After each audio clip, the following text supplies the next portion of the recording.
Entonces, sin más preámbulos, y habiendo dado los 5 minutos de cortesía, vamos a comenzar este primer debate por teleconferencia, que espero que salga, pues hasta ahora hemos ido haciendo pruebas. Esto es un medio que estamos conociendo ahora, gracias a que hemos, durante prácticamente final del verano y principio del otoño, pues hemos reformado la página web, que habéis visto que se ha quedado muy interesante, y hemos hecho los primeros experimentos con la teleconferencia.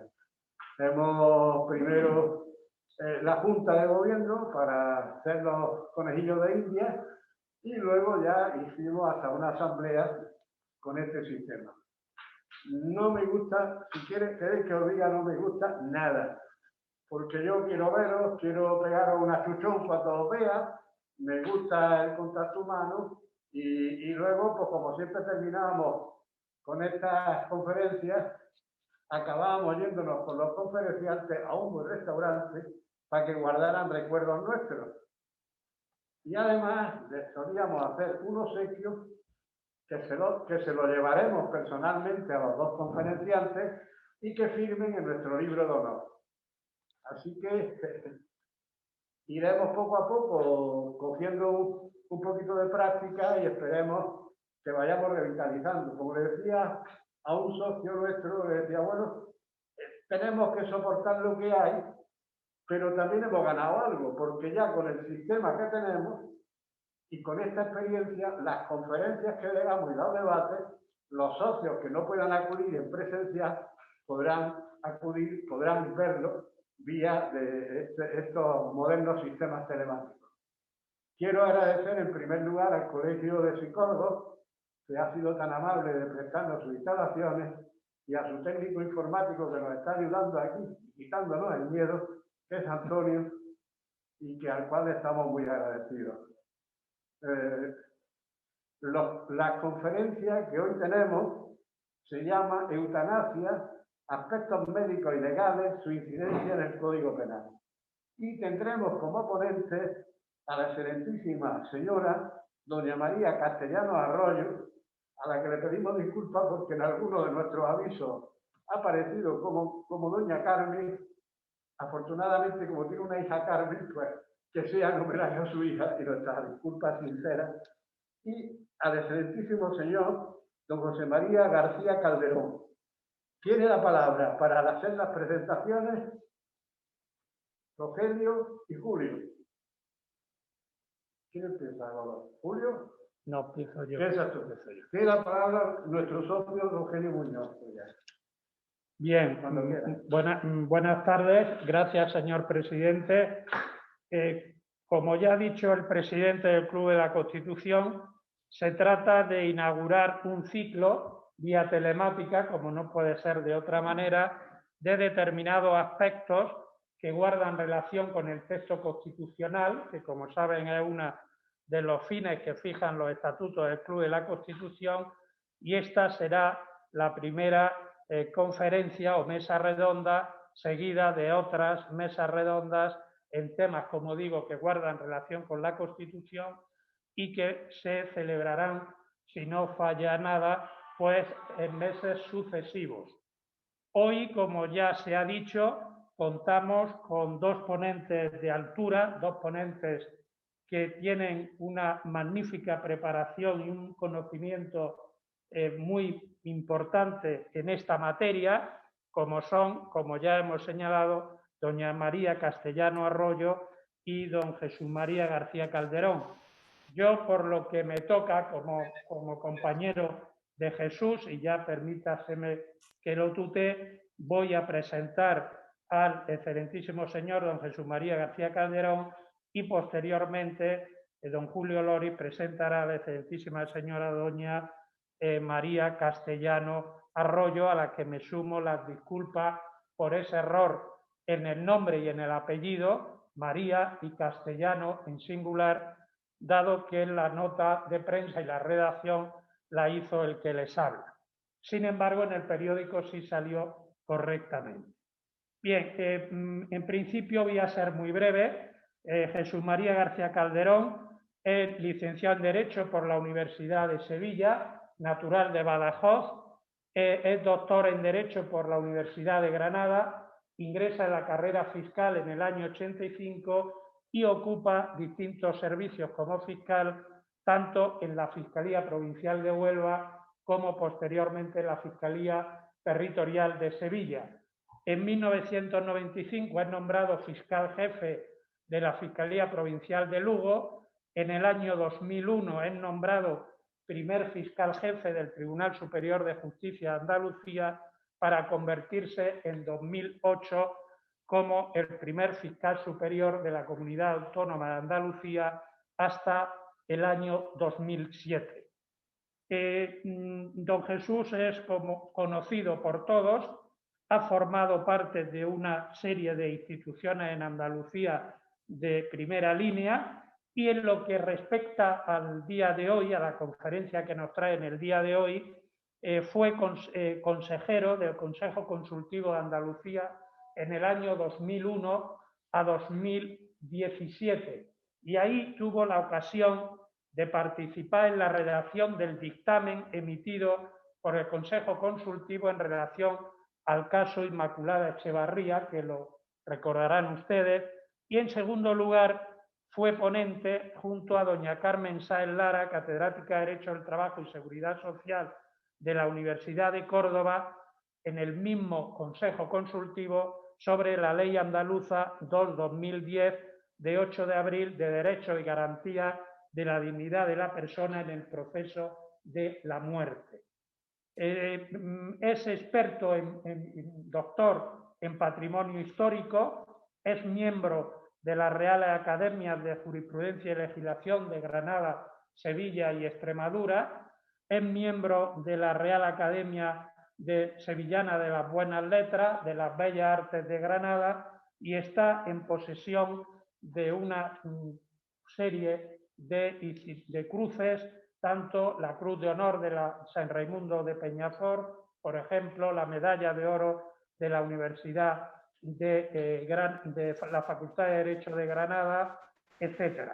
Y entre su vocación, pues consta, como todos ustedes saben, una gran vocación literaria como escritor y sobre todo como poeta, con una serie de libros y publicaciones de primer orden. Yo, Jesús, en nombre del Club de la Constitución, te doy mil gracias por estar hoy aquí con nosotros para participar en un tema de especial interés. Muchas gracias. Tiene la palabra Julio. Buenas tardes. Muchas gracias, Rogelio. Bueno, a mí me ha tocado la enorme satisfacción de presentar a mi amiga y compañera de curso, María Castellano. De María Castellano hablar, pues es una tontería, porque se conoce muy bien cuál es su trabajo, perfectamente su trabajo. Ella es oriunda de Jaén, donde, por cierto, es hija predilecta de Jaén, nombrada recientemente. Comenzó su carrera de medicina en Granada, hizo la licenciatura y el doctorado aquí. Posteriormente accedió a la cátedra de medicina legal en Granada, donde ocupó la plaza como profesora ayudante, y posteriormente se marchó a Zaragoza, donde obtuvo su primera cátedra de medicina legal en Zaragoza, diéndose la circunstancia de que es la primera mujer catedrático de medicina de España. Posteriormente hizo una serie de ampliación de estudios en Bélgica durante algún tiempo, en Lieja concretamente, y pasó a la cátedra de Alcalá de Henares, donde recientemente se ha jubilado.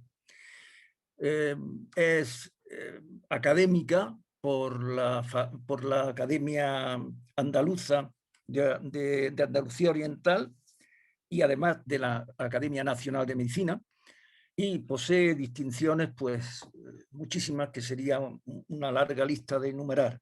Tiene muchísimos libros y una serie de participaciones en toxicología y en medicina legal.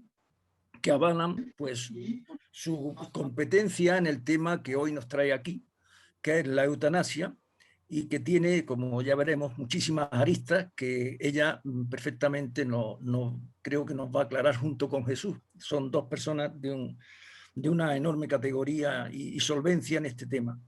Yo, para finalizar, fiel a lo que prometía Rogelio, sería breve.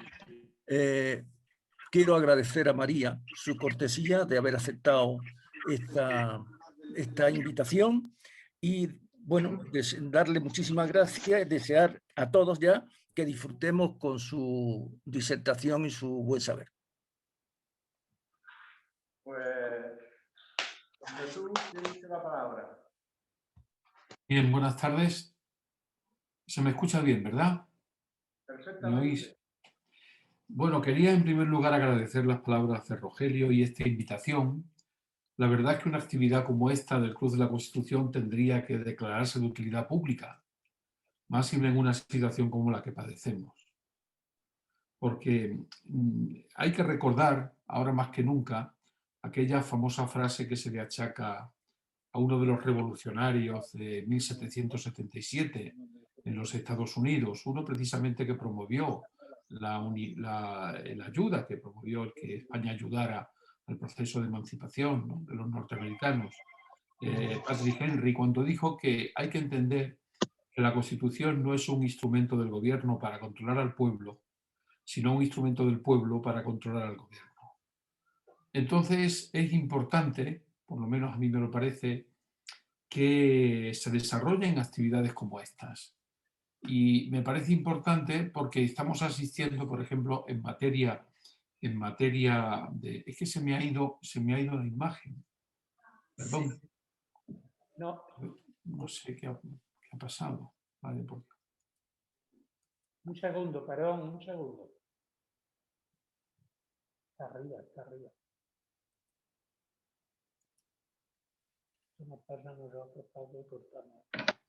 A ver si...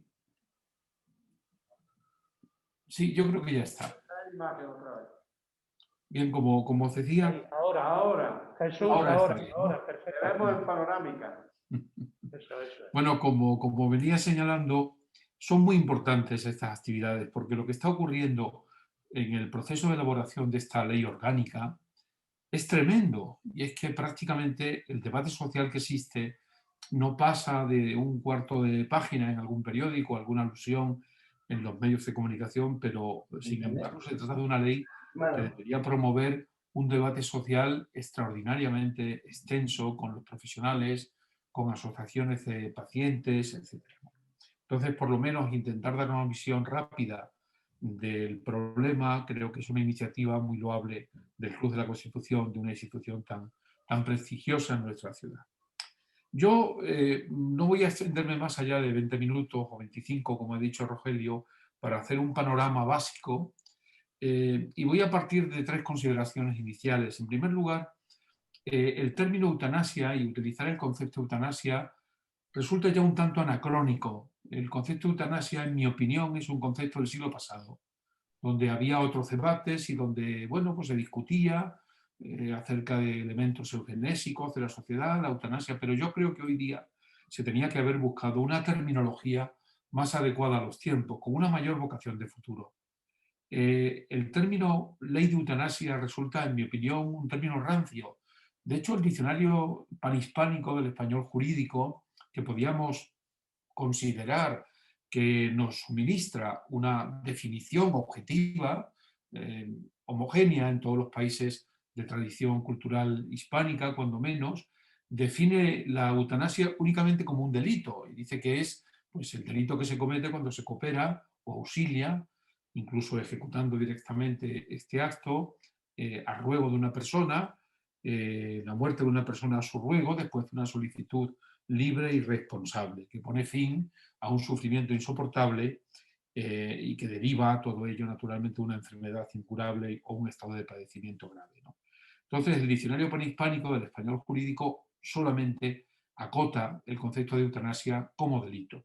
Quizá los legisladores tendrían que haber conjugado el derecho a la vida y el derecho a recibir una asistencia sanitaria integral de una manera más adecuada para poder extraer algunos otros términos que quizá pudieran ser más adecuados, ¿no? Como el derecho a la muerte digna, el derecho a recibir una asistencia sanitaria íntegra hasta el momento de la muerte, pero esto de la ley de eutanasia a mí por lo menos no me suena en modo alguna como un elemento progresista o progresivo, sino como una cierta mirada al pasado, ¿no?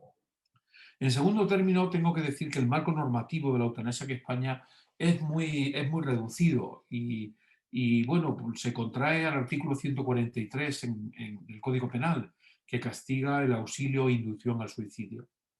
El artículo 143, me permitiré brevemente un resumen de lo que establece, señala, en primer término, que se castiga al que auxilia o el que induce al suicidio de otro con una pena de 4 a 8 años. Esto se dice de manera muy sencilla en el apartado primero. En el apartado segundo se habla de actos de cooperación necesaria en el suicidio. Y en este caso la pena se eleva desde los 2 hasta los 5 años. Luego hay un tercer párrafo que se refiere a los actos de cooperación necesaria que llegan al punto de la ejecución material del acto, en cuyo caso la pena se elevaría desde los 6 hasta los 10 años. Y luego, en el apartado cuarto, es donde se contiene lo que llamamos los penalistas un subtipo privilegiado, por razones de política criminal, evidentemente, que castiga a aquellas personas que causan o que cooperan con actos, que cooperan activamente con actos necesarios y directos a la muerte de otro. Y lo hacen, como señalaba esa definición del diccionario panhispánico del español jurídico, después de que haya una petición seria, expresa, inequívoca, y como consecuencia de una enfermedad grave que conduciría a la muerte o a padecimientos permanentes o difíciles de soportar. En este caso, la solución que establece nuestro Código Penal de esta forma de muerte compasiva sería la rebaja en 1 o 2 grados de las penas anteriores. Es decir, en el caso del que coopera necesariamente en el suicidio de otro, si la pena era de 2 a 5 años, la rebaja en 1 grado permitiría que se rebajara pues, de 1 a 2 o incluso de 6 meses a 1. Y en el supuesto de la cooperación que llega a la muerte material, la rebaja en 1 grado permitiría que esos 6 a 10 años se convirtieran en una nueva pena o de 3 a 6 o incluso de 1 año y medio a 3. En definitiva, la imposición de una pena puramente simbólica que quedaría sometida a un proceso de discrecionalidad judicial en atención a las circunstancias que concurren en cada caso. Las circunstancias que todos conocemos, de situaciones verdaderamente límites, verdaderamente terribles, que alumbran un abismo de sufrimiento, de dolor y que conduce a esta tragedia, ¿no? Esta solución siempre ha sido criticada, pero en definitiva el Código Penal, que fue reformado además en el año 2015, no se ha visto modificado más allá de este marco que yo me he limitado a resumir, del artículo 143, el castigo de la inducción al suicidio, el castigo de la cooperación necesaria, el castigo de una cooperación necesaria ejecutiva y estos subtipos privilegiados para los supuestos que todos conocemos. Nosotros tenemos la suerte en la Facultad de Derecho de la Universidad de Granada de contar con penalistas que han estudiado de manera muy detallada y yo creo que con mucha autoridad el concepto de la eutanasia. En particular, Jesús Barquín o Miguel Olmedo, que desde hace muchos años ya han debatido y han hecho diferentes propuestas creo que muy interesantes. Aunque en esta materia la sensación que se ha tenido por los penalistas es que en realidad se avanzaba poco. Llegados a este punto de esta rebaja punitiva, era difícil avanzar sobre esa línea, ¿no? En tercer lugar, yo querría hacer otra consideración. Hemos visto la definición de la eutanasia, que sigue siendo definida como delito en el diccionario panhispánico del español jurídico, y el marco normativo penal que establece nuestro código. En tercer lugar, habría que preguntarse si verdaderamente hoy en España la eutanasia es un problema. Yo pienso que no. Y pienso que además, afortunadamente, hay un enorme consenso social favorable a establecer una muerte digna. Yo creo que este consenso, que hace pocos años sería muy discutible, contaría con una controversia verdaderamente intensa, en la sociedad española actual, de una manera abrumadora, todo el mundo es partidario de encontrar soluciones legales que permitan la muerte digna de personas que se ven sometidas a estos sufrimientos, padecimientos verdaderamente insoportables. Con algunos matices, naturalmente, pero el consenso social que existe es muy elevado. Y por eso quizá hubiera sido más aconsejable, en mi humilde opinión, buscar una fórmula de consenso, una fórmula consensuada, porque convengamos que quizás no es el momento más oportuno para tramitar un proyecto de ley orgánica de esta naturaleza, por razones que todos conocemos y porque hoy día, y yo lo sostengo y he tenido oportunidad de sostenerlo desde la Fiscalía del Tribunal Superior, habría que discutir si se está produciendo realmente una situación de muerte digna. En muchos casos, si las personas están recibiendo la asistencia sanitaria adecuada o la asistencia religiosa a la que tienen derecho. No me refiero a la asistencia sanitaria adecuada, que por supuesto que la estarán recibiendo, pero me refiero a lo que es la asistencia integral en la relación con sus familiares, con sus seres queridos, la capacidad de comunicación, etc. Entonces, quizá tendríamos que plantearnos seriamente si este es un verdadero problema criminológico en España. ¿Cuántos casos de eutanasia tenemos? Si utilizamos la estadística criminal, y la única que tenemos es la que nos ofrece la Fiscalía General del Estado, en España hay alrededor de un centenar de casos al año, pero esto es completamente irreal. Estos son diligencias previas que se incoan como consecuencia de suicidios que se producen de manera que no está suficientemente clara y de una manera con cierta inercia se opta por una incoación.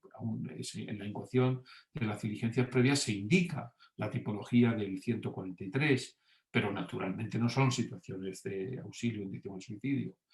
Yo en mi carrera profesional, después de 35 años, nunca he tenido unas diligencias previas por auxilio, inducción al suicidio. Yo he tenido dos experiencias, Rogelio lo ha comentado. Uno fue el caso Inmaculada Echevarría, que era un caso verdaderamente terrible, de una mujer que lo que pedía era que se le retirara un respirador porque nunca lo había autorizado, que era un problema muy serio de autonomía del paciente, no era propiamente de eutanasia. Esta mujer de 51 años, finalmente, porque lo que hizo esta mujer fue denunciar a la consejera de salud. Y la denunció porque manifestó que la estaba torturando, que la estaba sometiendo a un trato inhumano y degradante. Y entonces reclamaba que se le retirara su respirador y que se la sedara para que pudiera vivir este proceso de la muerte de manera digna. Bueno, como saben, el Consejo Consultivo formuló este dictamen, el dictamen 90-2007. Yo participé en la comisión permanente, aunque no fui ponente. Los ponentes fueron Antonio Jara y Ángel López, el catedrático de la Universidad de Sevilla, y poco después se produjo la retirada del respirador y, bueno, en definitiva el dictamen tuvo una gran importancia no solo en España, sino también en el resto de España, en países europeos, instituciones que lo reclamaron, porque había situaciones parecidas, situaciones similares que se resolvieron de distinta manera, ¿no? Y luego también participé, como ha dicho Rogelio, en el dictamen que se realizó en la ley, en el proceso de elaboración de la Ley de Muerte Digna de Andalucía, que fue la primera de España y que tiene una gran importancia, en mi opinión, porque es una ley que se ha aplicado con toda normalidad. No ha generado ningún conflicto.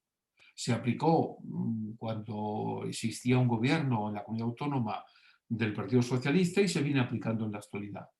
Y bueno, esto demuestra que tanto los sanitarios como los pacientes y sus familiares pues desarrollan los derechos que contiene esta ley y que son verdaderamente interesantes, con normalidad y sin que existan situaciones problemáticas que pongan en peligro el que la persona tenga la tranquilidad de poder ser asistido en el momento del final de su vida de una manera adecuada.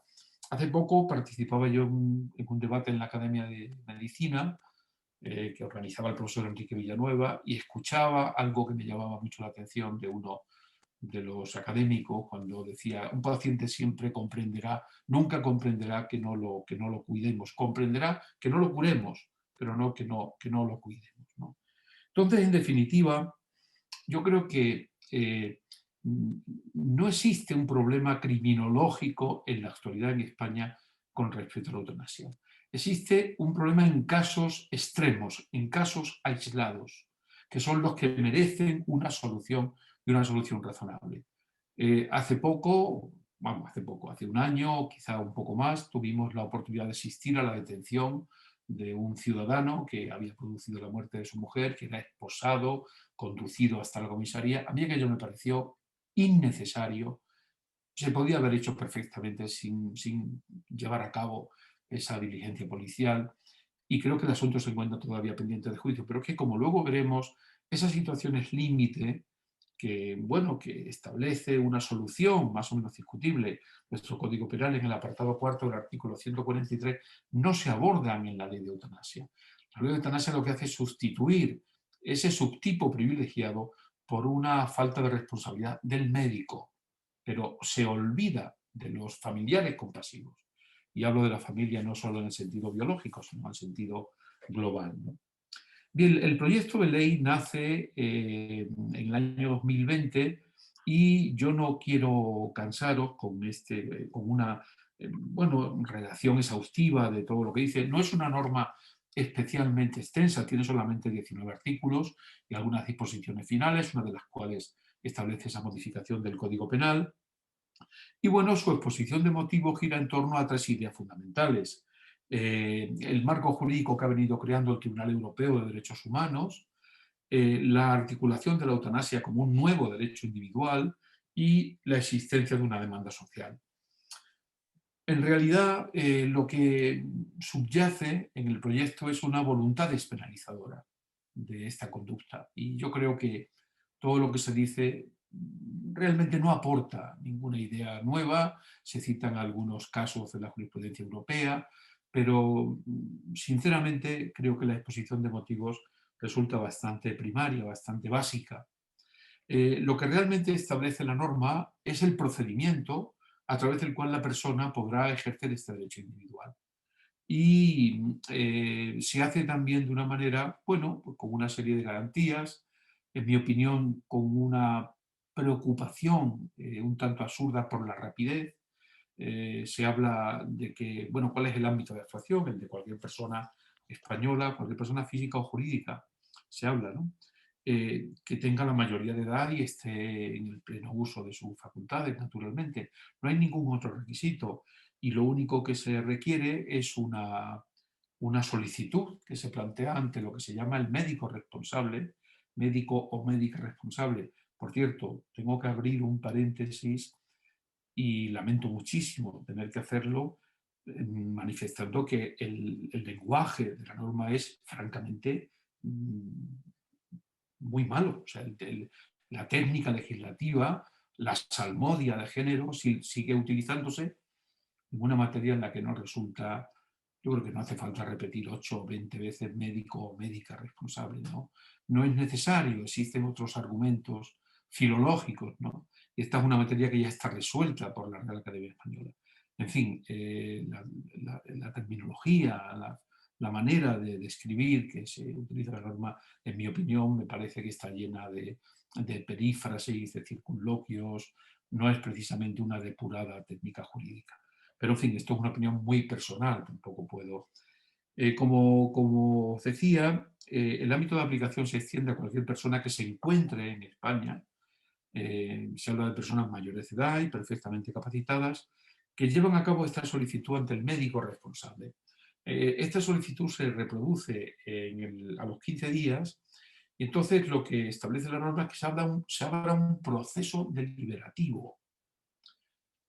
Un proceso deliberativo en el que esta persona tiene que ser informada de todas las posibilidades de tratamiento, las condiciones, etcétera, para ver si se reafirma en esa solicitud o, por el contrario, lo abandona.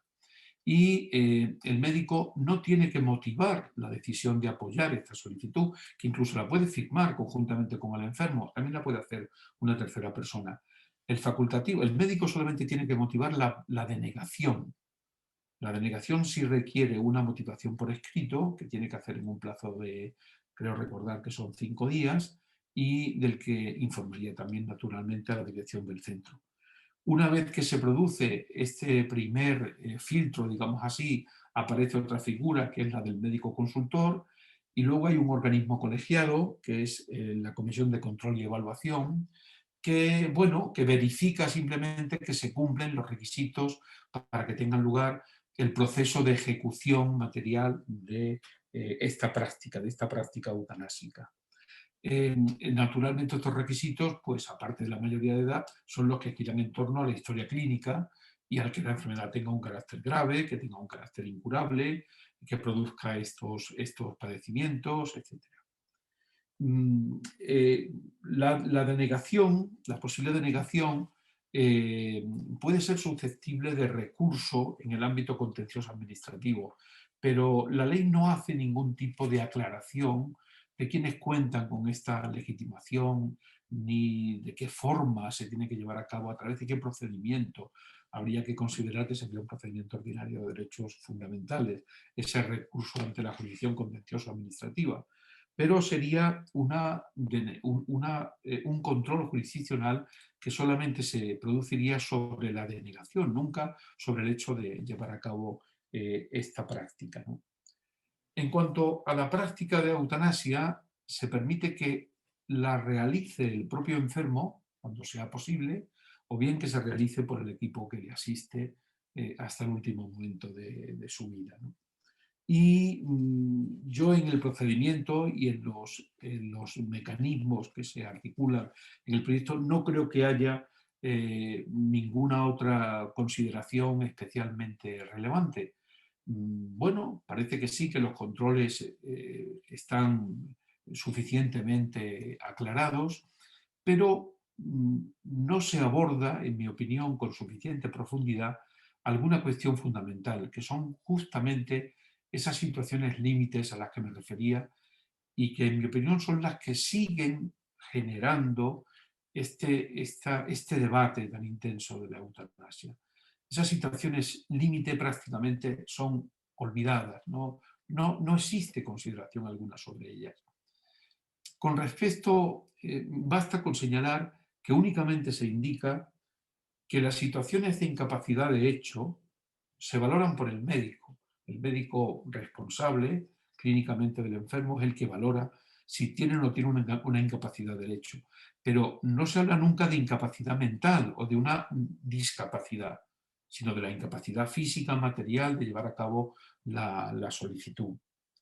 Y, bueno, naturalmente se relaciona muchas veces esta situación con la existencia de un documento previo de instrucciones, de un testamento vital, que facilitaría en cualquier caso la práctica, ¿no? Sobre el particular también, creo que la terminología que se utiliza en la ley sobre el momento culminante, que es la producción de la muerte, se habla de realización de la prestación de ayuda a morir. Vuelvo a insistir, la utilización de los términos es muy importante. Las palabras son las leyes son hijas del tiempo, pero luego los conceptos que utilizamos tienen una importancia mayor o menor si hemos sido capaces de utilizar aquellos términos más adecuados. A mí oírla o tener presente la idea de la ayuda a morir como una prestación, que parece un concepto administrativo, tampoco lo encuentro lógico, ¿no? Se reconoce el derecho a la objeción de conciencia de los facultativos, pero de una forma completamente lacónica. Y únicamente se establece que manifiesten su voluntad de objetar para que pueda ser verificada la ley, el cumplimiento de la ley en toda su extensión. Y quizá lo más polémico es que se genera un registro de objetores. Todos los médicos que se nieguen o que manifiesten su objeción de conciencia, pues son objetos de un registro para que la autoridad sanitaria competente pueda llevar a cabo su actividad. Tampoco se hacen mayores consideraciones sobre el particular. Y, en definitiva, naturalmente se establece una revisión al régimen sancionador que se establece en la legislación administrativa vigente. Luego, por último, después de este procedimiento que he referido de una manera muy somera, pero que se puede consultar con facilidad y que no tiene ninguna complicación en cuanto a su comprensión, etc. Sí llama la atención, insisto, en esa rapidez, en ese deseo de que prácticamente el proceso se culmine en un plazo de tiempo muy corto. Estamos hablando pues, quizás de un par de meses. Se contiene al final esta disposición que es la que modificaría el Código Penal y que esta disposición se limita a considerar que se va a sustituir el párrafo cuarto o el apartado cuarto del artículo 143, se derogaría la referencia a esos familiares compasivos que verían rebajada su pena en 1 o 2 grados en atención a la actividad que realizaran, y lo que diría el nuevo artículo 143.4 del Código Penal es que no sería punible la conducta del médico o médica que con actos necesarios y directos causare o cooperare necesariamente a la muerte de una persona, etc. En definitiva, lo que se castigaría en el Código Penal es no haber acudido al procedimiento legalmente establecido para recibir la prestación de ayuda a morir. Y se produciría una situación completamente paradójica, y es que aquellas situaciones límites que nos llaman la atención, que nos producen un enorme debate interior y un dilema a veces profundo o siempre profundo y a veces verdaderamente insoluble, de ver cómo no se debe castigar algo, pues esta gente quedaría sometida a una penalidad mayor, ¿no? Y esto se ha puesto de manifiesto ya por algunos penalistas. En particular, el profesor Jesús Barquín publicó un artículo en el diario Ideal hace menos de un año, donde alertaba de esta situación, de esta posibilidad, y ponía de manifiesto que desde luego lo que se conseguía era agravar la situación que muchas veces se producían, las situaciones que tenían lugar ante situaciones como esta, ante problemas como este. Bien, ¿cuáles son, en mi opinión, los grandes errores de esta propuesta con la que tengo que mostrar mi disconformidad, ¿no? Yo, en primer lugar, pienso que es inoportuna, que en un proceso de estado de alarma tan extenso, con un debate parlamentario limitado y con una preocupación constante por la asistencia a enfermos en situación terminal, con dificultades extremas que están provocando en la población un verdadero trauma colectivo, no se debe debatir ni promover un proceso legislativo vinculado con la eutanasia. No es el momento oportuno. Y no es el momento oportuno porque no es un problema criminológico real. Y porque la praxis médica en España viene resolviendo estas situaciones con normalidad. Y la prueba de ello es la aplicación de la ley andaluza, que no ha generado ningún conflicto, y en otras comunidades autónomas seguro que no existe una legislación sectorial, pero que se hace lo mismo. Se hace lo mismo de una manera continua, en una lex artis médica adecuada, pactada con el paciente, por supuesto, con sus familiares, etc. Entonces, no creo que existan razones de urgencia que exijan el que seamos el 6º país del mundo, creo, que va a reconocer este derecho a la prestación de ayuda a morir. Luego, es una ley que ha recibido un rechazo generalizado en todos los ámbitos. Desde el Comité de Bioética, que es un organismo integrado por distintos profesionales, etcétera, que ya se pronunció en un extenso documento y se puede consultar en la red las razones que esgrime para expresar su contrariedad, pasando por las asociaciones colegiales de médicos, los penalistas, etcétera, ¿no? Luego yo creo que la objeción de conciencia merecería una regulación más extensa y no creo que sea apropiado establecer un registro de objetores. Tiene que haber otras soluciones que permitan el desarrollo de la ley, pero no me parece bien. Eso de registrar a la gente no creo que sea adecuado, creo que no es necesario. A lo mejor se podía simplemente desarrollar y no veo el tema del registro de objetores, ¿no? Luego, por supuesto, no se aborda el problema de la discapacidad, ni se abordan esas situaciones límites que todos hemos conocido, que son las que deben establecer, las que el derecho tiene que resolver. Son situaciones límite. Como decía don Manuel Olivencia, bueno, lo decía don Manuel Olivencia recordando a su maestro, a don Joaquín Garrigues, ¿no? Cuando decía, el derecho es el arte de trazar límites.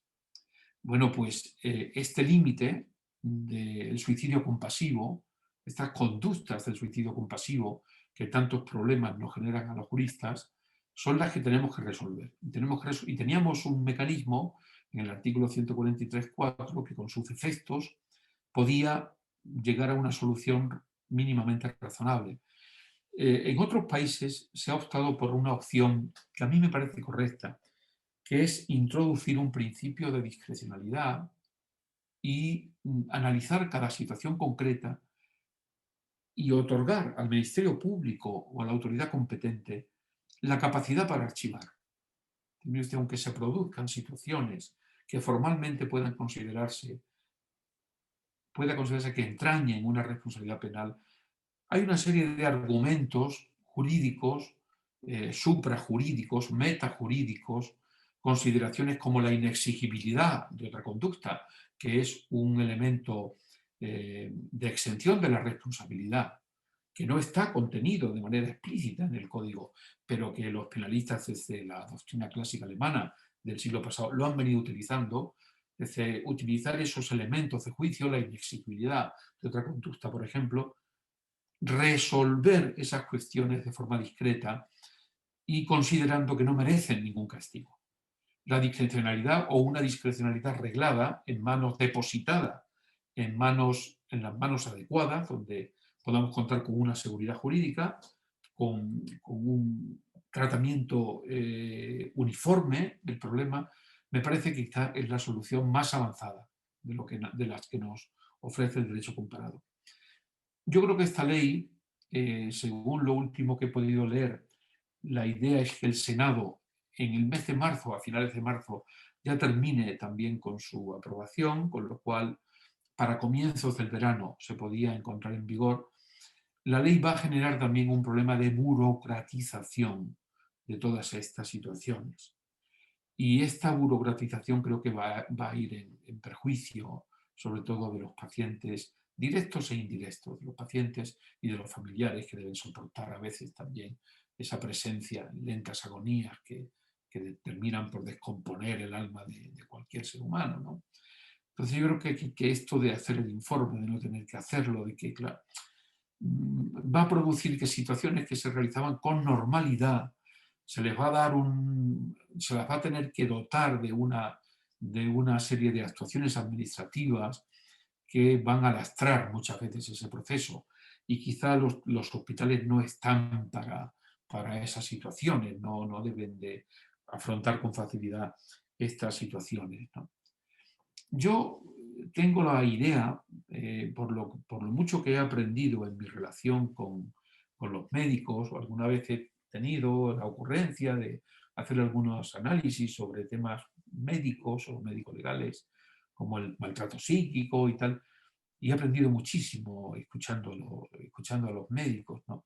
Yo creo que la clave está en crear una ley que establezca con normalidad y con suficiente profundidad la relación del médico con el paciente, la relación sanitaria, donde se integran diciendo una cosa mucho más ambiciosa que esta. Y esa es la gran cuestión, ese es el verdadero debate, en mi opinión.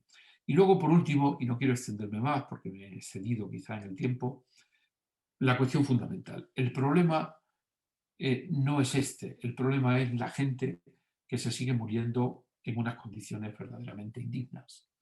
Y además sin que podamos establecer una culpa individualizada, sino por un defecto en la estructura sanitaria, por déficit que hay en la prestación pública, el problema de la España rural, de las zonas complejas, y que no tienen acceso a los cuidados paliativos. Entonces, yo creo que eso es un problema de una gravedad extraordinaria que sí debería de preocuparnos y de merecer una atención legislativa, ¿no? O una atención presupuestaria suficiente, ¿no? Entonces, en definitiva, yo tengo una opinión, como se habrá podido deducir de mis palabras, muy negativa de este proyecto de ley. Creo que es un proyecto de ley que no aporta al debate de la muerte digna mucho y que, sin embargo, entraña riesgos muy importantes. Yo casi lo entendería como una involución. En cierta ocasión, cuando se debatió el asunto Inmaculada Echevarría, porque yo participé, como les decía, en la comisión permanente que lo debatió, donde se produjo un voto particular. Recuerdo, en fin, fue prácticamente unánime. Yo hice un viaje a Madrid con un amigo que iba a recibir un premio y entonces tuve ocasión de saludar a una persona a la que yo tenía una gran admiración, que era Enrique Miret Maddalena, el teólogo.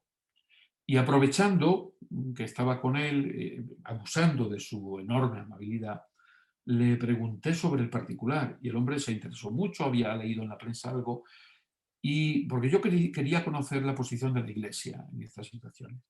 Y él me remitió y me envió un importante documento que hizo Pío XII sobre, a los anestesistas, explicándoles el problema del acortamiento de la vida y que no debían de tener problemas. Un documento de los años 50 que me sorprendió, ¿no? Y entonces me dijo él, dice, mire usted, sobre este punto se ha involucionado mucho. No tenemos muchas veces una conciencia clara de lo avanzada que resultaba la posición de la propia Iglesia Católica hace algunos años, ¿no? Y me dijo, tenga usted en cuenta que hay muchas veces que para ser bueno hay que apartarse de la Iglesia, ¿no? Pero en fin, al margen de esa anécdota, Enrique Miret Maddalena lo que ponía de manifiesto es que sobre esta materia hay que tener en cuenta todo lo que se ha escrito sobre el particular, todo lo que se ha hecho, pero sobre todo todas las posibilidades que nos ofrece actualmente la medicina, la asistencia sanitaria, la tecnología, y evitar todo eso, un posicionamiento excesivamente dogmático. Ese excesivo dogmatismo creo que fue lo que produjo cierta involución en un momento determinado en la Iglesia Católica al afrontar el tema de la agonía, que lo conoce mejor que quizá cualquier otra institución, nuestro propio símbolo, el símbolo de un elemento de tortura como la cruz, pero desde luego el dogmatismo es un error. Y yo creo que este proyecto de ley, en mi humilde opinión, y con la mejor intención probablemente, y a lo mejor con una intención que compartimos todo, peca de un exceso de dogmatismo. Y al final todo eso conduce a una solución legal que no es la más adecuada. Yo, Rogelio, si os parece, podría terminar. Bien, Jesús, muchas gracias. Y damos la palabra a doña María Castellano. Y después tendremos un debate de un cuarto de hora, más o menos por la hora que estamos. Muchas gracias, Jesús. Buenas tardes. ¿Se me oye? Sí. Buenas tardes. Bueno, agradecer en primer lugar esta invitación que se me ha hecho para participar en este interesante acto en el que me siento muy a gusto, aprendiendo como siempre de don Jesús Calderón y seguro que del debate que se abra después. A mí me corresponde hablar desde la medicina con respecto a esta nueva normativa que, como ya ha dicho Jesús Calderón, probablemente por esta mayoría que la ha presentado en el Parlamento y que también estará en el Senado, se apruebe y se lleve a la práctica muy pronto. Voy a empezar, pues lo mismo que ha empezado Jesús, con la definición de eutanasia. Eutanasia etimológicamente viene de eu, que significa bueno, y thanatos, muerte, una buena muerte, para referirse a la muerte sin sufrimiento, a la muerte sin dolor. Pero ese concepto evolucionó y en el momento actual, cuando socialmente oímos o leemos la palabra eutanasia, sabemos que nos estamos refiriendo a una acción directa y necesaria de la que se deriva directamente la muerte de una persona. Por eso don Jesús lo ha asociado a esa tipificación delictiva con la que aparece en el derecho. Sin embargo, en esta ley, la palabra, el término eutanasia, se ha vinculado a un entorno, a un marco caritativo, compasivo, indicando que se produce la muerte de una persona para evitarle ese dolor y ese sufrimiento con el que no tiene más remedio que convivir. Y este es el primer error, desde mi punto de vista, con el que se inicia, digamos, o se motiva la ley, porque sin ninguna duda la medicina de hoy, que sigue siendo medicina ciencia y medicina arte, cuenta con recursos más que suficientes para que el final de la vida de un paciente se produzca, se desarrolle en un entorno de bienestar, sin dolor físico, y se espere esa muerte anunciada de una manera natural. El dolor físico es fácil de controlar farmacológicamente. En algunos casos está presente un dolor moral, un dolor espiritual más difícil efectivamente de mitigar, pero no imposible, porque precisamente ese aspecto de ese momento final de la vida puede verse también muy aliviado por lo que significa para la persona que se va el acompañamiento, el sentirse querida, reconocida, asistida espiritualmente y viviendo ese matiz que tiene el momento final de la vida de despedida, de culminar algo que ha sido una trayectoria en este mundo. Esto precisamente nos lleva ya a lo que es la relación médico-paciente. La ha mencionado también Jesús Calderón al final de su intervención. En medicina, la relación médico-paciente ha sido algo absolutamente nuclear desde sus orígenes. Hipócrates y la escuela hipocrática se impusieron a sí mismos, como médicos, unas exigencias morales que ni le exigía la sociedad en aquel momento ni le exigían las leyes, pensando que aquel enfermo, que aquella persona sin firmeza, aquella persona que sufría, aquella persona que acudía al médico esperando un beneficio, tenía que ir de una manera absolutamente confiada. Y para ello garantizaron ya a través de aquel juramento hipocrático una serie de principios, como era el secreto profesional, que era ya la confidencialidad de todo lo que afecta a esa persona, el respeto a la vida y otra serie de circunstancias que ya dignificaban a aquel enfermo ya desde aquel primer momento. Es verdad que ya con los siglos XV, XVI, XVII aparece el reconocimiento a la igualdad de todas las personas y el derecho a la vida, el derecho a la libertad, el derecho a decidir y otra serie de derechos que nos han ido llevando al llamado estado de bienestar.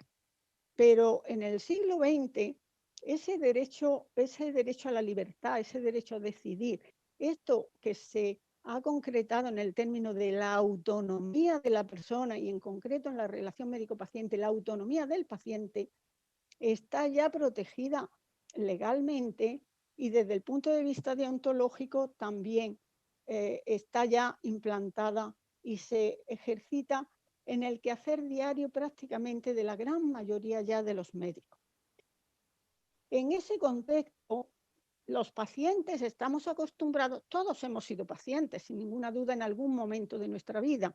Han sido momentos en los que la medicina ha podido curarnos, ha podido mejorarnos o nos mantiene con unas situaciones de enfermedad crónica o de enfermedades incluso de mal pronóstico pero en una situación en la que nuestro médico está a nuestro lado y lo vemos como esa persona en la que seguimos confiando y que nos ayuda a sobrellevar nuestra enfermedad en el día a día.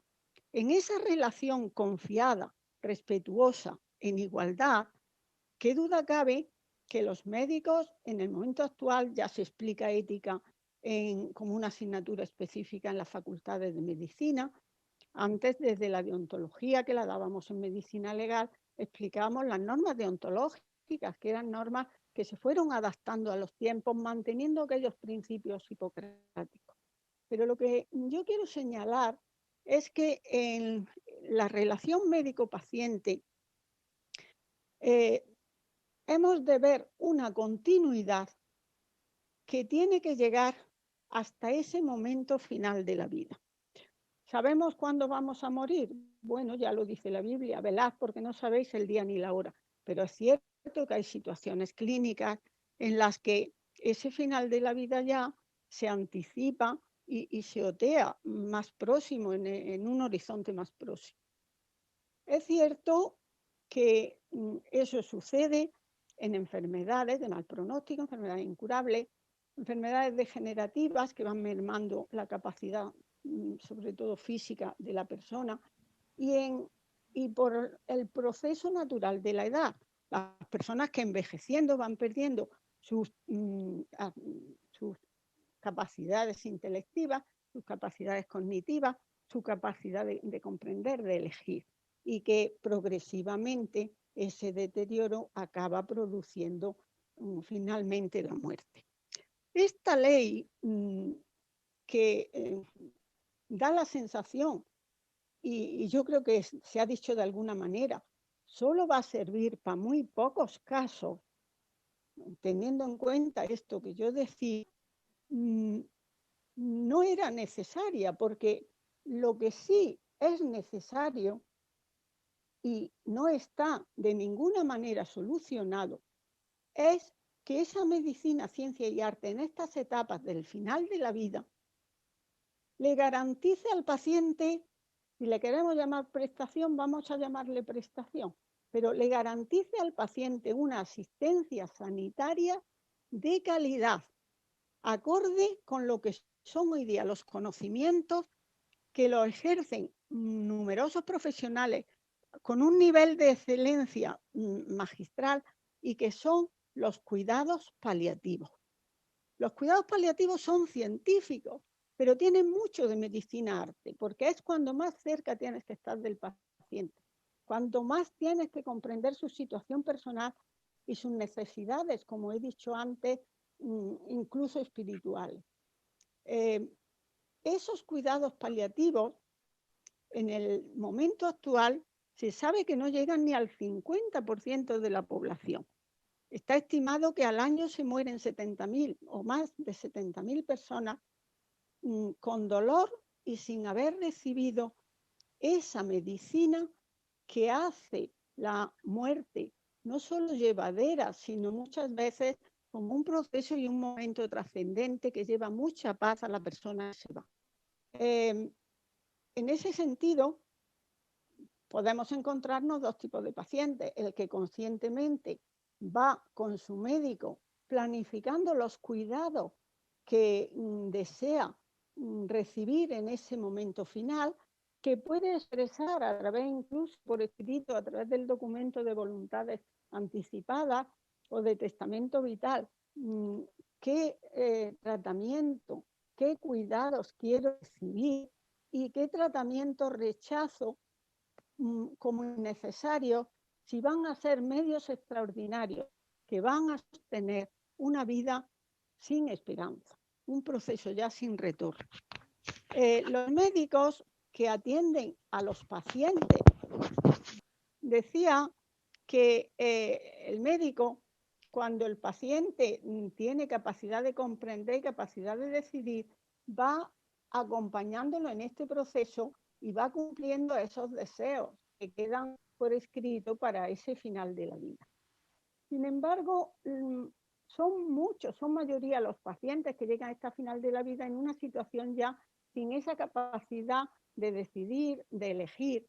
A estos pacientes no se les podría aplicar esta ley de eutanasia porque no son ellos los que van a solicitar esa aplicación de esa medida que acabe con su vida, van a ser los familiares. Los médicos tenemos que tener presente que cuando son los familiares los que deciden, no están ya amparados en esa autonomía que es superior a la beneficencia del médico. Ya actúan también desde la beneficencia, porque se ponen en el lugar del paciente y piensan ¿qué querría yo para mí si estuviera en ese lugar? Pero aquí casi merece más confianza. Sí, decía que cuando el paciente no tiene capacidad para comprender, para elegir lo que desea, entonces la familia, cuando es la familia la que elige también desde la beneficencia, lo mismo que el médico. Y es frecuente que el médico tenga más objetividad en este momento que la propia familia, en la que a veces pues ni siquiera hay acuerdo entre los miembros o existen unos intereses algunas veces no confesables. Bueno, voy a ir concretando y terminando para dar pie al debate, que seguro es lo más interesante. ¿Qué entiendo yo, por lo tanto, de esta ley? Pues todo lo que ha dicho Jesús lo suscribo. No era necesaria, no es oportuna, y entiendo que se tenía que haber garantizado antes los cuidados paliativos como un derecho universal que llegue a todos los pacientes y en todos los rincones de España. Que esos cuidados paliativos evidentemente van a proporcionar al paciente un bienestar y una oportunidad de aceptar esa muerte y de esperarla desde una situación de naturalidad. Desde la deontología médica, el código deontológico es muy claro. Primero, dice que el médico no procurará, no ejecutará, no procurará la muerte de un paciente de una forma directa, incluso aunque se lo pida. Pero es verdad que también dice el código que el médico no debe ni emprender ni mantener acciones terapéuticas, proporcionar medios extraordinarios sin esperanza de beneficio para el paciente. En ese sentido, puede ser legítimo y acorde con la ética y la deontología retirar medios extraordinarios que ya están manteniendo esa vida absolutamente en un proceso irreversible y que ningún beneficio reportan al paciente. Y dice también el código de deontología que en esa aplicación de los cuidados paliativos, la sedación paliativa es un medio terapéutico, es una medida que el médico toma dentro de los cuidados que está proporcionando a ese paciente en situación terminal y que esa sedación paliativa consiste en utilizar esos fármacos que son analgésicos potentes para que el paciente ni tenga dolores ni sufra física y moralmente, aunque estos remedios, estos tratamientos, estos fármacos puedan acortar la vida. Todo eso es lo que los médicos que hoy día se dedican a la atención al final de la vida conocen muy bien y cada vez son más los que se forman en este sentido en diferentes especialidades, en geriatría, en oncología, medicina interna, en diferentes especialidades, para que esta etapa de la vida siga recibiendo esa misma medicina científica y medicina arte que todos recibimos desde que nacemos a lo largo de nuestra vida. En ese sentido, poco más me queda que decir, que se tenía que haber garantizado antes el derecho universal a estos cuidados antes de regular la eutanasia y de involucrar a los médicos en ese proceso que de ninguna manera va a ser bien aceptado. Lo ha dicho Jesús, burocratizar de esa manera la asistencia al final de la vida es darle dignidad a esa persona en el momento de morir. Entiendo que no, porque como él dice en esos casos que se cuentan con los dedos de una mano, que de verdad la persona libre, consciente, en una enfermedad irreversible, en una enfermedad degenerativa, adopta esta situación, ahí habría entre el médico y el paciente una relación, un pacto de cuidado, un pacto de asistencia que habría estado protegido por la discrecionalidad y finalmente también por la deontología médica, como esa decisión personal de buscar lo mejor para el paciente en un momento determinado. En los países en los que se ha legalizado la ley de eutanasia, el otro día me llegaba el informe de 20 años de aplicación de esta ley en Bélgica y era descorazonador, porque a quienes se está aplicando es a menores, a discapacitados, a ancianos, desde un punto de vista absolutamente utilitarista y sin que ellos tengan ninguna participación en la medida. Son víctimas de una decisión social que para nada mejora la relación médico-paciente y para nada mejora la dignidad de la persona en el momento de morir. Muchas gracias. Tenemos sonido, ¿no?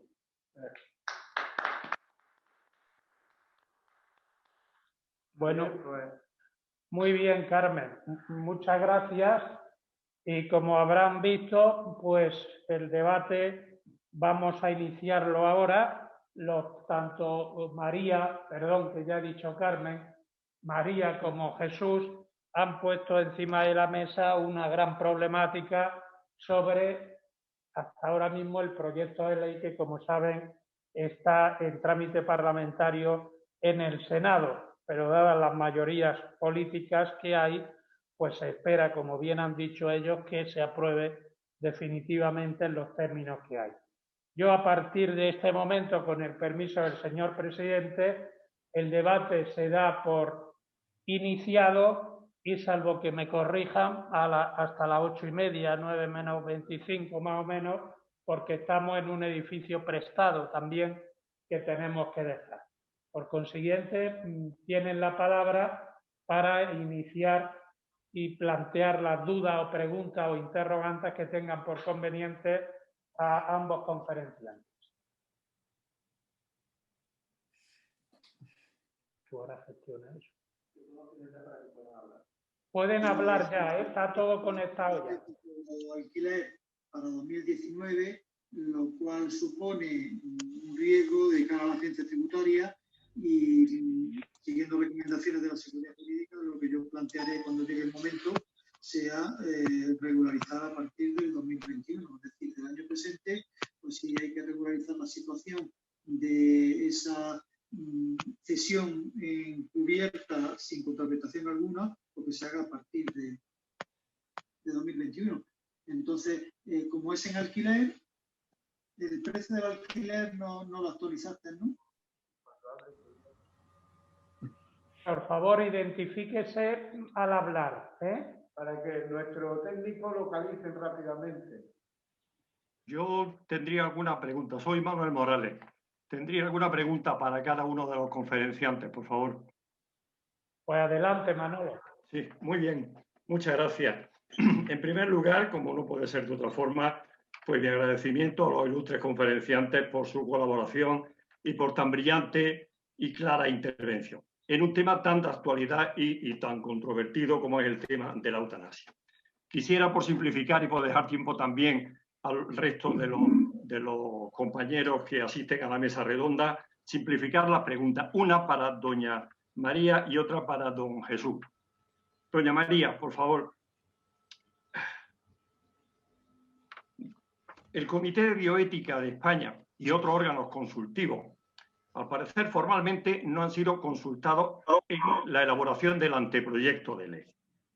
La opinión de este órgano y de otros órganos es que se concede un derecho en esta ley, un derecho en favor de una persona que comporta a su vez unas obligaciones para otra. Realmente la pregunta que yo le hago, doña María, en función de cómo se ha producido su conferencia, insisto, brillantísima y muy clara, es ¿cómo percibe el médico o cómo puede percibir el médico su posible inclusión en ese registro de objetores, por un lado? Y por otro lado, si considera, en su opinión, que ha sido suficientemente objeto de debate público esta ley antes de llevarla al Parlamento y que esté ya en esta tramitación. ¿Ya o espero la pregunta de Jesús? Pues como usted quiera. Si quiere contestar, Bueno, después le hago la pregunta a don Jesús. De acuerdo. Muchas gracias. Gracias, doña María. Bueno, mi respuesta es muy sencilla. No se ha consultado prácticamente a nadie. Se ha presentado como proyecto de ley por un grupo parlamentario, lo que ha hecho el debate inexistente, porque ha tenido una tramitación como si fuera algo elemental, algo sin importancia, de una manera absolutamente frívola. No ha habido debate social y no ha habido debate entre los médicos. En las encuestas que se presentaban justificando esa iniciativa, la pregunta era, ¿es usted partidario de la muerte digna? Claro, el 80 al 90% de los médicos y de los españoles somos partidarios de la muerte digna, que la muerte no es ni digna ni indigna. La dignidad es de la persona que se enfrenta al proceso de morir. Pero se torció, digamos, la forma de afrontar el problema. No ha habido debate y luego no se ha escuchado durante el trámite parlamentario tantas opiniones que han surgido de la Organización Médica Colegial, de todas las comisiones de ontología, del Comité Nacional de tantas y tantas instituciones jurídicas y profesionales, porque no hemos mencionado la enfermería. Los cuidados paliativos están basados en excelentísimos enfermeros y enfermeras y auxiliares que son los que aportan estos cuidados, que ya no tienen que ser unos cuidados instrumentales y de preparación exagerada. No ha habido debate y desde luego la respuesta es que no, que de ninguna manera se acepta por los médicos. Rechazamos frontalmente el registro de objetores y estamos trabajando ahora mismo en ello en las comisiones deontológicas, porque son muchísimos los médicos que preocupados están escribiendo en los periódicos provinciales. A mí me llegan muchos artículos de diferentes sitios diciendo: yo estoy aquí para cuidar, para curar si puedo, para mejorar, pero no estoy aquí para quitarle la vida al paciente. En ese sentido, estamos intentando regular la forma de que esa objeción de conciencia se pueda hacer, bueno, de una manera uniforme, homologada, seria, constructiva, desde el punto de vista de lo que es la posición ético-deontológica de los médicos respecto a la vida a lo largo de la historia de la medicina. Muchas gracias, doña María. ¿Y su opinión respecto del registro ese famoso de objetores? Nada, ya digo que radicalmente en contra y ni siquiera lo consideramos atento a la Constitución española, porque la objeción de conciencia es algo individual, es algo personal, es algo que la persona lo siente y lo expresa con respecto a un acto concreto, en unas circunstancias concretas, respecto a un paciente concreto, no de una manera general y global. No. Muchas gracias. Gracias. Ahora, don Jesús García Calderón, don Jesús, tengo para usted una pregunta que trataré de resumirla de alguna forma, ¿no? Según este anteproyecto de ley, el Estado reconoce la eutanasia y, por decirlo de alguna forma muy resumida, con dos grandes limitaciones. Por un lado, exige que la petición sea una decisión autónoma, libre, expresada de una manera reiterada por parte del solicitante, y por otro lado que se produzca en lo que denomina la ley un contexto eutanásico. No es mío, está sacado de la ley, literalmente, contexto eutanásico, que entre otras condiciones precisa de una evaluación externa. La pregunta, don Jesús, es la siguiente. ¿Cree usted que está bien regulada la forma y el contenido que ha de tener ese consentimiento libre e informado del solicitante? ¿Le parece que hay suficientes garantías en el contexto de la ley respecto de que esta solicitud esté garantizando la verdadera voluntad del solicitante y su confirmación? Muchas gracias. Muchas gracias a usted. Bueno, vamos a ver, la ley, yo creo que lo que respecta a que la solicitud sea inequívoca, sea una solicitud fruto de la voluntad del paciente, seria, etcétera, hombre, sí podemos considerar que está garantizado. A mí lo que me preocupa es ese pequeño, esa obsesión que parece que tiene la ley de acelerar el proceso, de que todo se tenga que hacer en un plazo de 2 días, de 5 días, un máximo de 15, porque a veces el proceso podrá ser, tendrá que ser rápido, pero otras veces, sin atención a la edad del solicitante, etcétera, pues quizás merezca la pena que sea lento. Entonces, yo creo que lo que establece es una visión demasiado esquemática, demasiado elemental de un problema que, si se caracteriza por algo, como acaba de decir la profesora Castellano, es por la exuberancia de situaciones que se pueden dar. ¿Cómo va a ser igual que pida la eutanasia a un chico de 20 años que a un señor de 90? O sea, es obvio que son situaciones completamente distintas, pero no podemos tratarlas igual. ¿Cómo se puede objetar la eutanasia globalmente? ¿Yo a qué objeto? Mire usted, a lo mejor no estoy de acuerdo con esta ley, pero sí estaría de acuerdo con una ley que estableciera los derechos de asistencia sanitaria hasta el momento de la muerte y que lo estableciera de otra forma. Entonces, tendré que, en cada caso concreto, analizar las razones, los argumentos. Claro, la enfermedad mental, por ejemplo, no está prevista en esta situación, ¿no? Las enfermedades mentales también se curan, no sé. Yo pienso que hay una regulación excesivamente esquemática y esta materia no debe abandonarse al reglamento, ¿no? No debe ser el reglamento el que luego vaya estableciendo con mayor detalle, detallando cómo se tiene que aplicar la ley. Yo comparto que, hombre, no parece que haya problema en cuanto a que se garantice que la solicitud es una solicitud seria, meditada, etcétera, aunque veo muy difícil conciliar todo este mundo con la realidad clínica, porque esa es otra. Es decir, cuando uno dice, bueno, es que el paciente tiene que entablar con el enfermo, perdón, con el médico, un proceso deliberativo.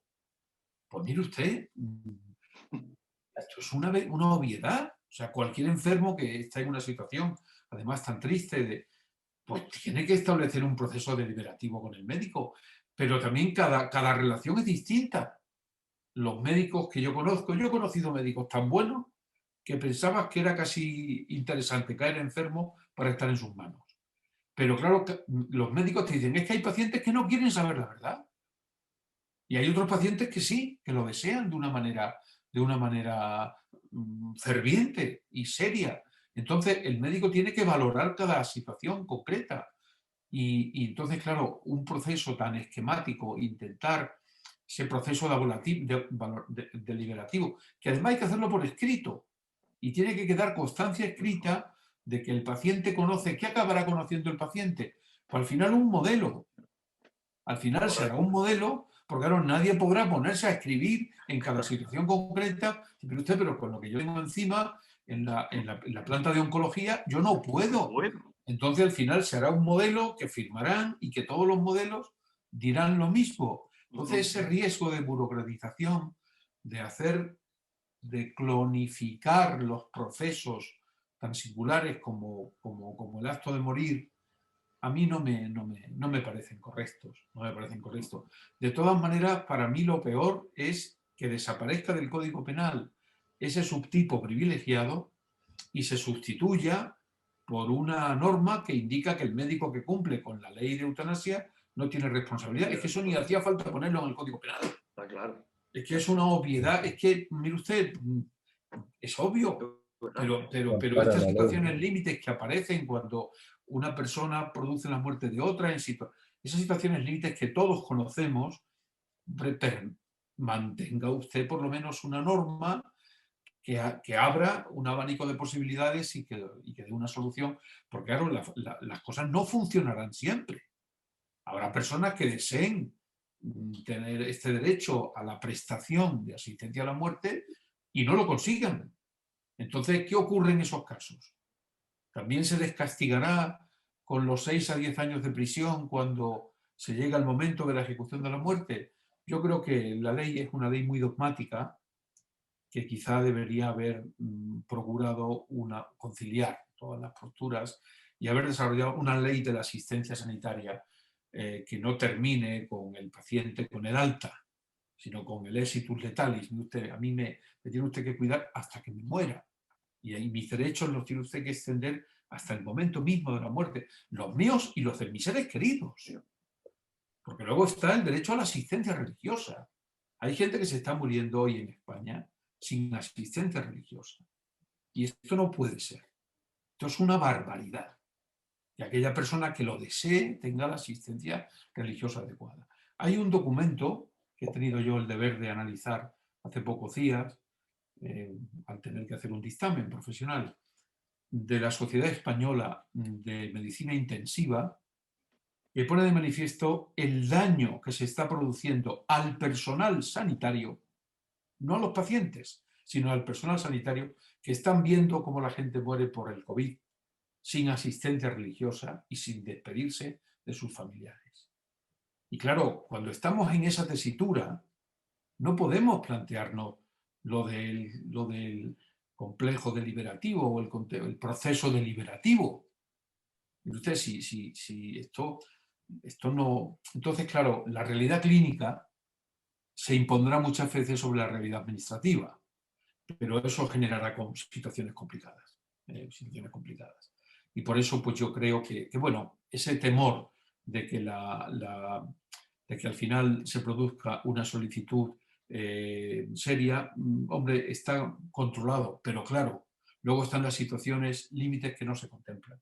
Es lo que ha dicho María. Si la ley belga ahora pone de manifiesto que personas incapaces o discapacitadas, pues ahí ya entramos en un terreno muy complicado. Muchas gracias. Muchas gracias. A usted. Muy bien. Más cuestiones.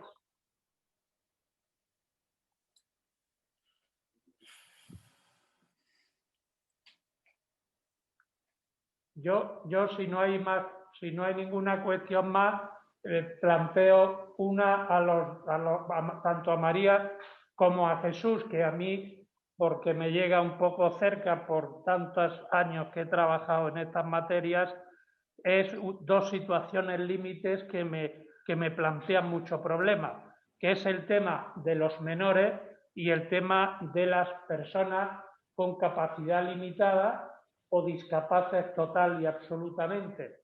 La ley no los menciona, salvo que creo que habla de padecimientos psíquicos o algo así. ¿Y cuál podría ser la solución al respecto? Bueno, la ley no menciona en ningún momento a personas, a los menores, no están en el ámbito de aplicación de la ley, ni las situaciones de discapacidad psíquica. Lo único que pone de manifiesto es que el médico responsable, que esa es otra. El concepto de médico responsable también tiene su complejidad, ¿eh? Y no será siempre tan fácil de resolver y tan fácil de establecer. Porque no siempre es el mismo. El médico responsable. Entonces, como decía, las situaciones de trastorno psíquico yo no recuerdo que se contemplen en modo alguno.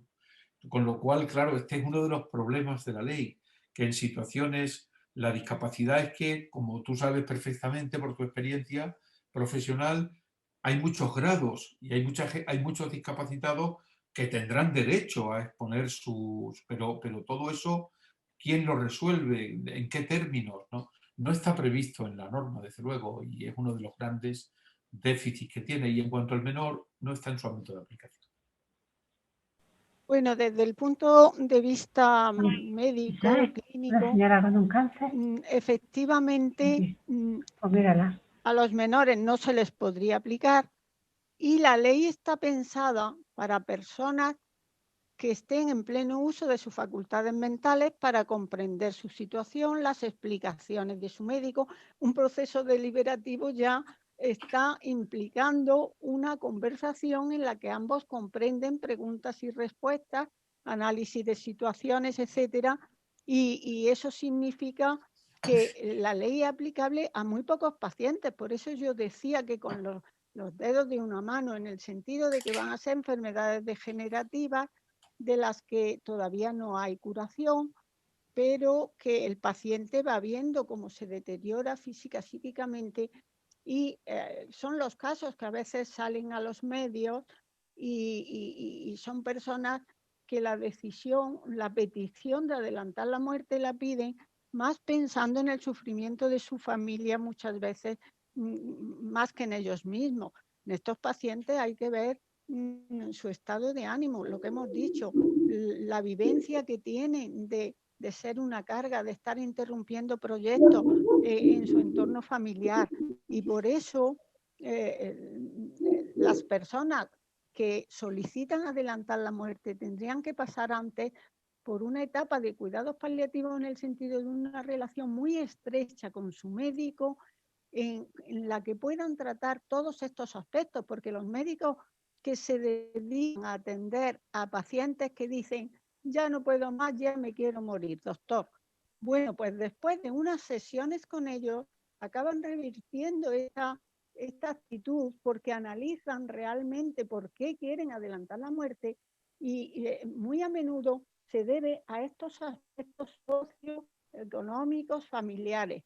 Por eso hemos de cultivar, hemos de facilitar lo que es una cultura del cuidado de las personas, para que ayudar a la familia, para que determinados pacientes no signifiquen una carga familiar que les lleve a ellos un sentimiento de culpa. El auxilio espiritual, que lo ha mencionado Jesús, importantísimo, efectivamente, porque son muchas las personas que a lo mejor no han sido practicantes, ¿no?, pero que en ese momento trascendental buscan el sentido que ha tenido y que debe tener su vida, y que en ese momento es cuando se hace, digamos, el cómputo y la gran decisión, y muchos desean ese encuentro, digamos, con algo que da confianza, que da paz, pensar que va a estar al otro lado, ¿no? En ese sentido, entiendo que la ley se va a poder aplicar a muy pocas personas, e insisto en lo que ha dicho Jesús, que en estas pocas personas que mantienen la conciencia, la capacidad de comprender, de elegir, pues muchas veces lo que necesitan es el apoyo para afrontar esa enfermedad con más aceptación, y a veces así acaba sucediendo, pero si no, habría que ir a esa alianza terapéutica con su médico, de asistirlo hasta el momento de la muerte, en ese acuerdo, digamos, que sin duda se podrá ajustar a la ética del médico, a la deontología y a lo que es esa necesidad del paciente. Pero eso quedaría en un ámbito muy reducido y, como digo, a casos muy concretos, y no a esta ley que parece que trae un beneficio inmenso para toda la sociedad española, cuando, como ha dicho Jesús, no es así. Muchas gracias. ¿Más cuestiones?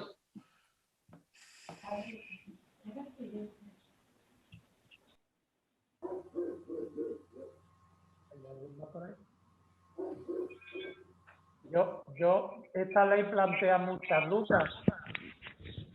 Yo, mientras planteo otra, si se anima a alguien, porque a mí me llama, esto es una pregunta ya quizás muy técnica, pero los dos que sois expertos en esta materia, en los casos de testamento vital o voluntades anticipadas o documentos equivalentes de alguna manera, donde el paciente ya, por decirlo previamente, ha fijado determinadas condiciones de muerte, ¿sería necesario recurrir a esta ley e iniciar todo el procedimiento que se fija en la misma? Bueno, el testamento vital lo que permite, en primer lugar, es que no sea el propio paciente el que haga la solicitud cuando se encuentra en una situación de incapacidad de hecho. Es decir, si él tiene una declaración de voluntades anticipadas, otra persona puede hacer en su nombre la solicitud cuando no tiene capacidad para hacerla, porque está inconsciente, por ejemplo. Y lo que la ley, en mi opinión, transmite es que el médico siga en todo caso el documento sin necesidad ya de ejercitar ningún tipo de control, digámoslo así. O sea, que se limite a aplicarlo. Eso es lo único que se puede decir, ¿no? Hombre, la declaración de voluntades anticipadas siempre facilita las cosas con respecto a la familia, con respecto, sobre todo en las situaciones de incapacidad física, o incapacidad de hecho, que es lo que dice la norma, ¿no? Que aprecia el médico responsable. El médico responsable es el que en cada situación tiene que apreciar que se da una situación de incapacidad de hecho. Y entonces sí, la declaración de voluntades anticipadas, nada más. ¿Haría alguna aclaración? No, yo estoy totalmente de acuerdo. Hoy lo que desde la medicina y la deontología médica se solicita es que se les facilite a los médicos que están asistiendo a las personas en esta etapa final de la vida ese tiempo, esa dedicación, esos espacios de paz para que con el paciente se pueda establecer en el día a día esa alianza terapéutica, esa planificación de cuidados que se van acomodando a la situación clínica en la que está el paciente. Esto hay que procurarlo y esto se consigue cuando efectivamente esos pacientes disfrutan de los cuidados paliativos, pero no es así en otras circunstancias. Ya hemos dicho, en un 50% de los pobres pacientes que mueren pues con sufrimiento.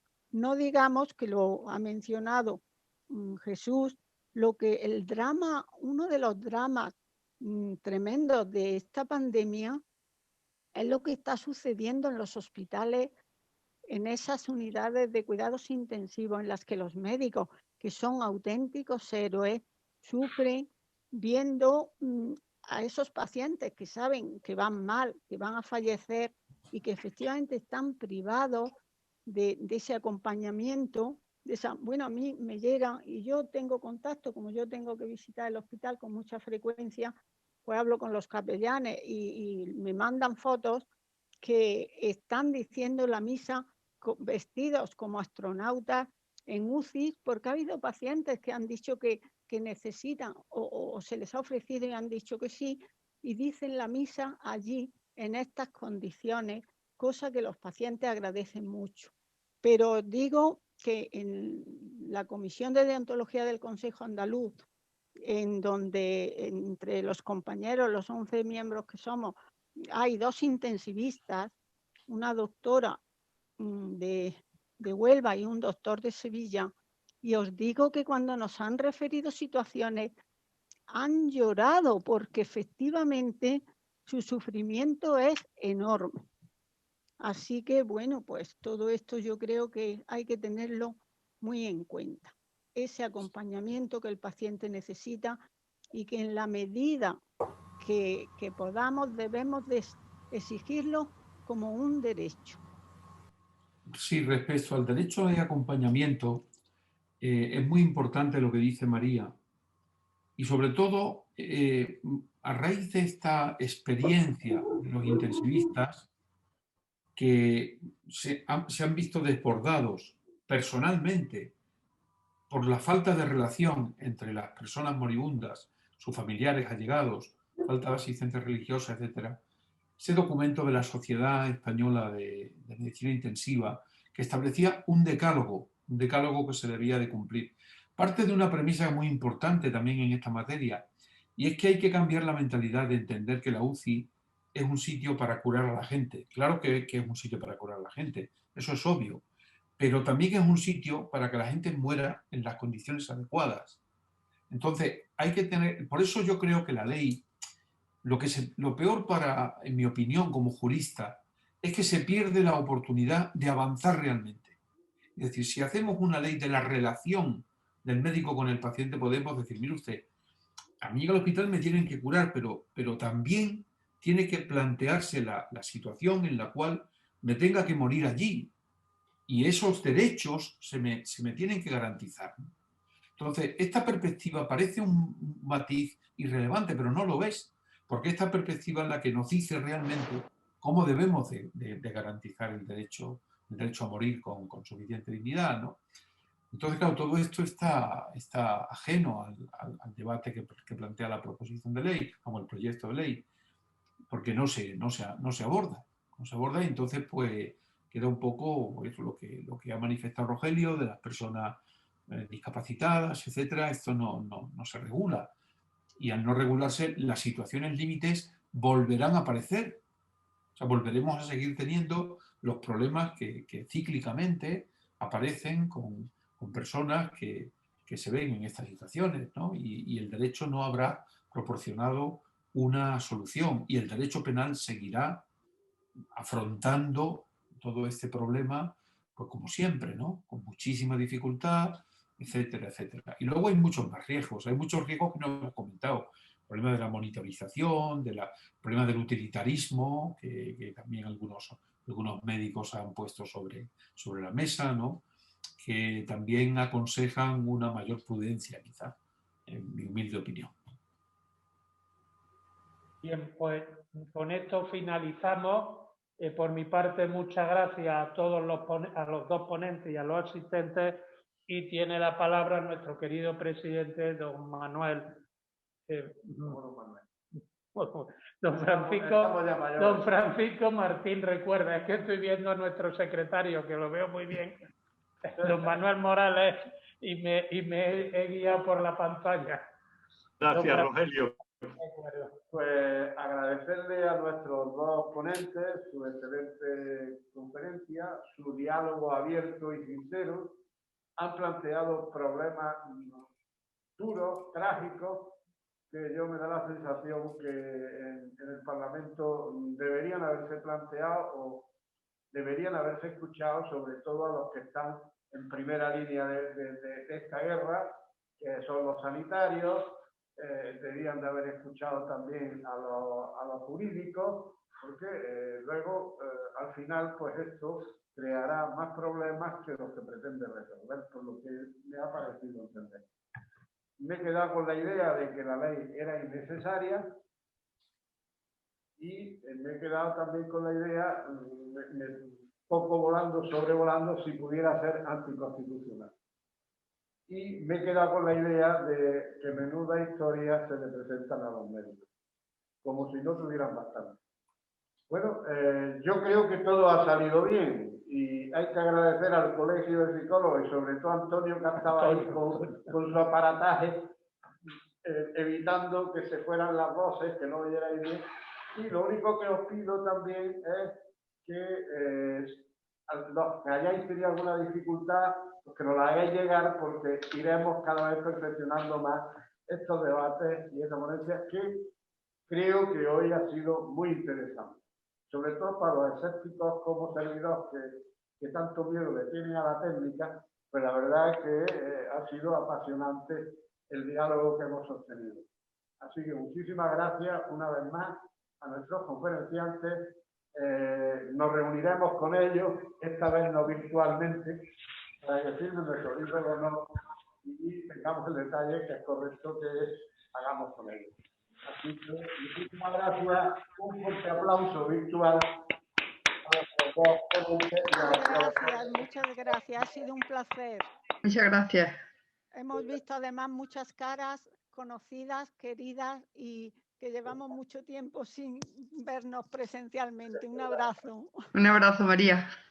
Ella también, a Concha, a José Luis, a María Angustia. Un abrazo. Se han conectado más de 35, o sea que se puede considerar que ha sido una de nuestras buenas ponencias con asistencia de nuestro público devoto.